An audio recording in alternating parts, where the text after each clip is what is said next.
Welcome to KeepItReal Studios, the only channel on YouTube that keeps it real. Throughout the whole weird world of this whole YouTube boxing scenario, a fight that everybody's been trying to see was Jake Paul versus KSI. About 6 to 7 years now, these two have been going back and forth on social medias, their YouTube channels, and all kinds of platforms. Both KSI and Jake Paul relatively started out the same. They were very kind of small, humble YouTubers. Then as time went on, they both became megastars. Both KSI and Jake Paul are both wealthy, successful businessmen. They have their own branding and they have their own things working out for them. These two are very big in this whole YouTube boxing scene, and I think it's time for these two to step in the squared circle and dish it out. If we rewind time, this whole beef between Jake Paul and KSI started the night KSI faced Joe Weller. KSI eventually defeated Joe Weller that night and decided to call out not only Jake Paul but Logan Paul too as well. And at this point in time, it was clearly obvious to the fans that Jake Paul did not want the smoke. He obviously backed down from his challenge with KSI, and that actually led to Logan Paul stepping up. And this actually was probably one of the biggest events in YouTube boxing as a whole, KSI versus Logan Paul. As we all know, their first fight was a close one. I remember giving the earlier rounds towards Logan Paul, but as the fight went on, Logan definitely started to fatigue, and KSI did have that dog in him and just showed just the resilience and the heart that he had, and he won the later rounds. But at the end of the day, the judges decided to have it as a majority draw. Then that led on to the second big fight, which was arguably even bigger than the first one. At this point in time, these fighters officially became professional, they were a lot more experienced, and it was a lot more worldwide. Obviously that night, KSI did defeat Logan Paul, as we all know, and to this day, a lot of people are still waiting on the day he takes off Jake Paul's head too as well. This actually leads me into the topic of today's video. I want to kind of break down the fantasy matchup between KSI versus Jake Paul. I'm going to kind of look at both of these fighters' attributes, strengths, weaknesses, and what they've basically showed to us in all their previous boxing matchups. Before I get into the official analysis of just the fight and how it will go down, I think it's very important for me to look at each fighter individually, look at what attributes they can bring into the ring when they face each other, and kind of give them a rating out of 10. But this rating is not counting how good they are in terms of just boxing as a whole, because if you compare them to elite boxers, there's definitely a huge gap in that. But I'm kind of giving them a rating out of 10 just within their growth and all the certain attributes and the boxing elements that they've shown to us prior. Starting off, I want to focus on the nightmare himself, KSI. KSI is a very unique boxer. He's very unorthodox. He brings a weird and unique style into the ring that you see a lot of boxers never do actually. He brings this unique kind of style that is actually seen a lot more in martial arts rather than you actually see in regular common boxing. To a lot of people who aren't too familiar with boxing in general, his style might look a little bit weird, but KSI makes it his own thing and it seems to be very effective most of the time. KSI has very underrated footwork and he's very good at diverting his opponents. He knows where to strike in and he knows when to evade too as well. I'll say those are some of KSI's strengths when it comes to the boxing scene. But in terms of some of KSI's weaknesses, I feel like sometimes he tends to overswing, throw a lot of his punches wildly, and I feel like sometimes when he throws a punch or his hook, he kind of puts his whole body into the shot and he kind of goes into the punches too as well. So I believe sometimes KSI can let his emotions get the better of him and he can tend to be a little bit too aggressive. KSI, he's pretty much a dog. He has a lot of heart and he has a very strong mindset in terms of boxing, but sometimes I feel like he kind of chases the shots a little bit too much, because KSI is always kind of looking for the knockout. He's never really looking to put on a stylistic performance. He's always looking to kind of get his opponents out of there as soon as possible, and I feel like sometimes that makes KSI not look like the best boxer, because I truly believe KSI is not the best technical boxer, but he does have a very decent technique. And if you look at the start of when he started boxing to his style now, it's very different. His stance is different, his footwork is different, and just the way he evades his opponents is different. I definitely believe that KSI's new style definitely works out well for him, but there's sometimes where he just tries to chase the knockout over swing, and that could definitely be KSI's downfall in the boxing scene. Now, a major part of KSI's whole boxing career that I do have to take a look at would definitely have to be his opponents, because I believe when it comes to his opponents, it's quite a mismatch. KSI definitely picks opponents that are definitely nowhere near his league, and it just seems to be quite unfair. If we're looking at all the people as KSI's fought so far in his whole boxing career, you have Joe Weller, Logan Paul, Swarms, Pineda, Face Temper, Joe Fournier, and Tommy Fury. Arguably, if we're looking throughout KSI's whole career, I believe the two best challenges he ever had was up against Tommy Fury and Logan Paul. And when we're looking at the Logan Paul fight, discrediting the first one because I feel like the first one they're still amateurs and they're still learning, and that was quite a long time ago. But if we're looking at the second fight, arguably that was still quite a close fight. I truly believe KSI kind of got lucky with the illegal bag of the headshots that Logan Paul did do. I truly believe that fight could have been a draw again, and I feel like KSI was kind of swinging wildly, and this is what I was talking about earlier. KSI is always kind of chasing the knockouts, and he's kind of makes him not look technical a lot of times. Because when he's kind of over swinging, he kind of exposes himself. If he's up against a real elite boxer, that's a way to get caught and knocked out. If we're looking at his fight up against Tommy Fury, that's a fight that he did lose. But arguably Tommy Fury is a very high level elite boxer, and obviously this was the first time KSI has actually been up against a real opponent. When analyzing the Tommy Fury fight, I truly believe Tommy Fury's game plan was to just kind of take KSI's head off. Tommy Fury did not respect KSI throughout this match. He was very aggressive, and that's not usually even Tommy Fury's style. And Tommy Fury still found a way to win, still found a way to bully KSI a lot throughout this whole boxing scene. KSI was trying to implement his game plan where he moved in and out, but KSI was finally up against an opponent who didn't fear his power and who didn't fear his speed. So that's truly what I believe gave Tommy Fury the advantage. He just knew to bully KSI because he is definitely the bigger man, and I feel like throughout the fight you can kind of see KSI being weary. So in terms of that, I do believe that KSI never really had the best opponents, but if I'm giving KSI an overall score out of 10 in just terms of just grading him as a boxer so far in his whole boxing career, I'll give him a 7 out of 10. I don't think he's the best boxer, but I don't think he's the worst either. When I see him train, when I see him do sparring and practices, he's very technical. I do believe he has a very strong mindset. He has very good power, underrated footwork, and he has a lot of heart. But I feel like sometimes he lets his emotion get the better of him and starts swinging like a madman. So in that aspect, I do believe that takes him down a lot, and just his opponents have just been very garbage. Quite a mismatch, and I don't know how a lot of fans even let that slide in the first place. So I'll give KSI a 7 out of 10. If we're focusing on Jake the Problem Child Paul's whole boxing career, I truly believe it's been quite impressive. If we're talking in terms of when he just first started out facing Deji to all the way to now in his boxing career, Jake Paul is a very solid boxer. I truly believe he's very technical, has amazing fundamentals, super underrated cardio, and his power is absolutely insane. I truly believe if Jake Paul can land on you, he can put you to sleep. Jake Paul is one of those boxers that I feel like gets a lot of hate just because of his personality and just the way he portrays himself, and that kind of makes a lot of people undermine his skill level. But I truly believe that Jake Paul is a very solid boxer. He has amazing fundamentals, and he's very aggressive, but in a way that he's still very technical. He knows when to set it up his punches, he knows how to have good counters, and he has good patience and good precision in the whole boxing realm. And I truly believe that makes Jake Paul a very dangerous boxer. If we're focusing on some of Jake Paul's weakness, I would definitely have to say that he relies a lot on his power. Not in the same aspects as KSI where he become aggressive and overswing, but if Jake Paul can't really knock you out, he definitely has a lot of trouble. If you watch some of his fights where he has the opponent hurt, you kind of see him not necessarily swinging for the fences, but you definitely see him chasing the knockout, and sometimes he tends to fatigue himself. Don't get me wrong, I believe Jake Paul has tremendous cardio, but as the rounds do progress, every fighter fatigues, which is normal. But within Jake Paul, usually he starts off very aggressive, explosive, still very technical, but as the fight progresses on, he definitely slows down a lot, and you definitely start to see him fighting a lot in his back foot. And I believe Jake Paul is at his best when he's on the offense, when he's being aggressive, when he's kind of going after his opponents, trying to set up the right hand, trying to set up an uppercut, or trying to set up a counter. I believe Jake Paul thrives when he's kind of going after his opponents, because he has a style where he's very patient, he's still very observant, but he's still kind of marching down his opponents. And I truly believe if you're somebody who can just have great boxing fundamentals, have a very strong chin, and kind of rely on your jab and kind of keep Jake Paul at a distance, you have the ability to kind of slow him down and eventually catch him in the later rounds.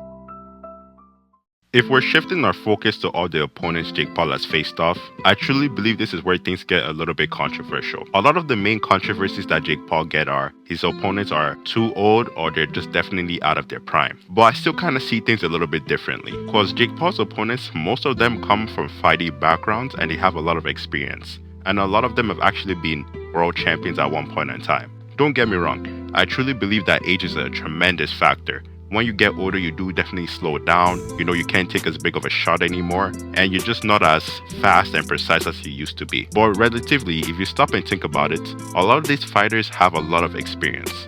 Fighting is kind of like second nature to them, and I believe that's a fundamental that you can't really take away from the fighters.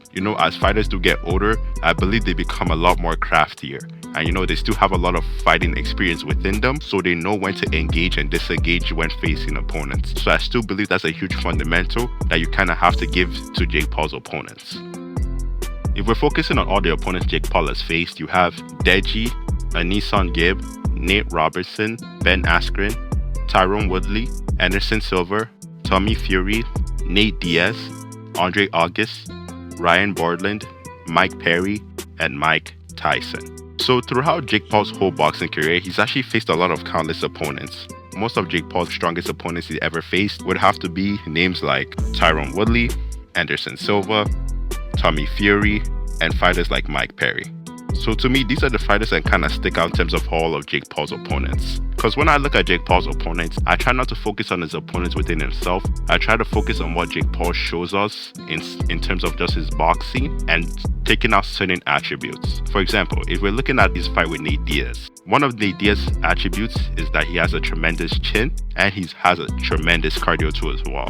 And I truly believe that Jake Paul on that night did show his punching power and he did show his cardio too. And he went the full distance with Nate Diaz. So I truly believe that Jake did show amazing fundamentals in those aspects. But shifting our focus back to some of the opponents that I was mentioning in Jake Paul's fights, you have fighters like Tyron Woodley. And I remember at this point in time, a lot of people did think Tyron Woodley was going to knock out and embarrass Jake. But Jake Paul actually did the opposite. I believe their first fight was very close, but I truly believe Jake Paul definitely shows his fundamentals and actually showed how seriously he was taking this whole boxing scenario. If we're focusing on the second fight with Tyron Woodley, I truly believe this is when Jake Paul really made a statement. Just from his first fight with Tyron Woodley to his second fight was quite a huge shift, and it took place in the same year. And I truly believe that Jake Paul just showed his precision, his timing, his patience, and his in-ring IQ, and just the way he knocked out Tyron Woodley out cold like that was something truly impressive. And you have to remember, Tyron Woodley was somebody who has tremendous power, and he had a pretty solid chin too. But I truly believe that Jake Paul kind of embarrassed Tyron Woodley that night and made a statement to the whole world on that day. If we're shifting our focus to the other opponent that stood out to me, Anderson Silva. Don't get me wrong, Anderson Silva is a lot older, a little bit slower, but he's still very crafty, still very high level, has one of the best footworks you'll ever see in all of MMA or boxing history, quite underrated. I truly believe that Anderson Silva really knows the game. He knows how to make things very dirty and very slugfest. He knows how to kind of make fighters fight a little bit different than your normal style. You could definitely see Jake trying to be a lot technical, and you can kind of see Anderson Silva trying to make it a dog fight. And I feel like Jake Paul really showed the dog in him, and he even knocked down Anderson Silva at one point in time, and he just showed levels in that fight too as well. Moving on to his fight with Mike Perry. Mike Perry is a very solid boxer. If you look at a lot of his bare knuckle fighting, he's shown to be very tough, very gritty, and the fact that Jake Paul just managed to stop him in the 6th round was still something quite impressive. I do know there is a huge size gap, but I truly believe that Mike Perry has this dog in him, and he has the ability to knock out anyone too. But I feel like the way just Jake Paul beat him and not only embarrassed him too as well, really showed that Jake Paul was really levels above all of these fighters. Now obviously the big elephant in the room would have to be his fight with Tommy Fury. But I truly believe that in all of Tommy Fury's matchups, Jake Paul probably gave him one of his hardest matchups. I believe Tommy Fury did have an amazing game plan. He did really fight like a high-level technical boxer. He showed tremendous patience, good use of his jab, distance management. But Jake Paul still showed adversity, he still showed grit, and he managed to go the full round with him too as well. And he even knocked down Tommy Fury at one point in time just to show how much power Jake Paul did have. I think Jake Paul definitely bit more than he could chew that night, but I feel like he brought the best out of Tommy Fury. I feel like if Tommy Fury definitely didn't take him as serious, Jake Paul could have easily beat him that night. But Tommy Fury is very high level. He did overcome a lot of obstacles that night, but still was an amazing showcase of Jake Paul's boxing, and that's the only person he's lost to throughout his whole boxing career. So I'll still say Jake Paul, even though he did kind of get exposed a little bit, I'll still say there's a lot of things to take out from that fight. If I had to stop and give Jake Paul a rating out of 10, just in terms of his growth, his fight IQ, and basically what he's shown us in the ring up until now. I truly have to give him an 8.5 out of 10. I really believe that Jake Paul is a very good boxer and he has a lot of potential. You know, he has amazing footwork, he's very technical, very patient, amazing setups, and he just has deadly power in his right hand. Don't get me wrong, I do believe he suffers from the same problem as KSI. I truly believe that their opponents are very handpicked, and these are the worst things I hate about the whole boxing scene. Not even just in terms of YouTube boxing, even in regular boxing too as well. They have a lot of handpicked and selected opponents. But if we're still focusing on some of Jake Paul's opponents, I truly believe they're still very crafty. They have a lot of experience, and a lot of them are former world champions. So in that aspect, I still have to give it to Jake Paul. And the way that he still shows levels and evolution every time he steps into the ring is something truly remarkable. I would love to see Jake Paul actually face a lot of opponents his age, younger, hungrier, have a lot of experience too. I feel like that'd be very interesting and is a big risk for him and will actually make him a better boxer in the end. If we're focusing on the matchup between KSI and Jake Paul, I truly believe there are multiple factors going into this fight. Starting off, you have the weight that they're going to be fighting at, and you have the rounds that they're going to be fighting at, and also the build up to the fight, because these two are huge trash talkers. They like to play a lot of mind games, and I feel like that can also take an effect in how the fight's going to go down. But if we're not looking at those factors right now and just focusing on their styles and how they will go down if they face each other, I truly believe it will be quite unique. Because if we're focusing on KSI, he's very unorthodox and he brings a weird and unique style that we never see. But Jake Paul is very technical, has a lot of good experience, he's very patient, and he's good at setting up that right hand. And sometimes KSI can tend to be over aggressive and swing. So I truly believe if KSI comes recklessly, I do believe Jake Paul can catch him. And I do think if Jake Paul makes a little bit of mistake, I think KSI can catch him too as well. But I do believe there's a huge difference in their power. I do think Jake Paul has more power than KSI, but I feel like Jake Paul can stop KSI with one punch. I feel like KSI can hurt Jake Paul, then accumulate a lot more punches, then get the stoppage. But I feel like if it's just a one-stop knockout cold punch, I would have to lean towards Jake Paul more. But if we're just seeing this fight go the distance, I still have to relatively favor Jake Paul, because Jake Paul arguably fights longer rounds than KSI does, and he has a lot of experience with fighting like the cardio kings Nate Diaz. So in that terminology, in terms of cardio, I do believe Jake Paul has better cardio than KSI. So if the rounds do go later, I truly have to lean towards Jake Paul. And one thing about Jake Paul, even though the rounds go later and he fatigues, he fights a lot off the back foot. He becomes slower, he definitely fatigues, he works on his footwork more, and he's even more patient with his shots and his punches, and you can definitely see him reading his opponents towards the end of the round. And KSI, I feel like if KSI can't really knock you out early on in the round, he just tends to move around, just keep doing the bouncing, hopping back and forth, and doesn't engage as much as he does in the earlier rounds. So in that aspect, I do have to lean forward towards Jake Paul, because I truly believe Jake Paul has more experience and he's just better overall boxer, and I feel like his mindset is just a lot more different than KSI's. Because if we're focusing on Jake Paul's mindset, I truly believe he has a championship mindset, because he's always talking about how he wants to become world champion, box Canelo, which I think is crazy and out of the reach. But relatively, that's the mindset that you have to have in this whole boxing and fighting game, because you want to be a little bit delusional, you want to be a little bit lost in your craft. Yeah, I feel like Jake Paul is truly only focusing on boxing. But if we're looking at KSI, I feel like KSI has so many things going for him. He wants to be a boxer, he wants to be a musician, and he wants to do acting too as well. I feel like KSI has a lot of platforms and a lot of things he wants to work on. But I feel like Jake Paul just solely is mainly focusing on boxing. Don't get me wrong, Jake Paul is a businessman too, he has a lot of things going for him too as well. But I feel like his main focus always surrounds boxing. But if we're looking at KSI, there's a lot of other things that he's leaning towards. So relatively, I do have to lean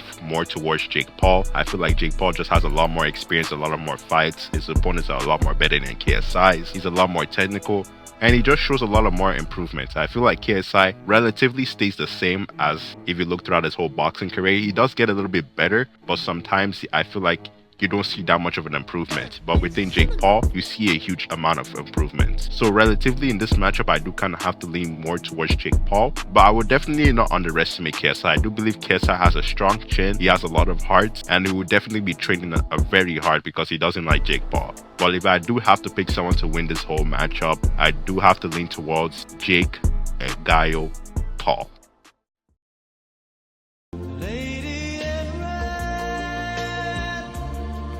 I truly believe that this rivalry between KSI and Jake Paul needs to come to an end. These two have been going back and forth on social media for a long time now, and I feel like they just need to step in the ring and duke it out. Both of them are relatively amazing boxers, and I feel like it's time for them to just fight. Honestly, I'm tired of them just ducking each other, saying this and that. I think it's time for them to put the words inside and let their fists do the talking. Both Jake Paul and KSI are highly regarded in this whole boxing and YouTube scene. They have a huge fan base, and I feel like the build up and the fight itself will be so entertaining, and it will just be good not only for YouTube boxing, but just boxing overall. I feel like a lot of fans would love to see this matchup, regardless who wins or loses. But that's basically it for today's video. Thank you all so much for watching. Just comment down below who do you think will win this matchup between Jake Paul and KSI. Who are you rooting for? But that's it for today's video. Don't forget to like, comment, and subscribe. And don't forget to keep it real.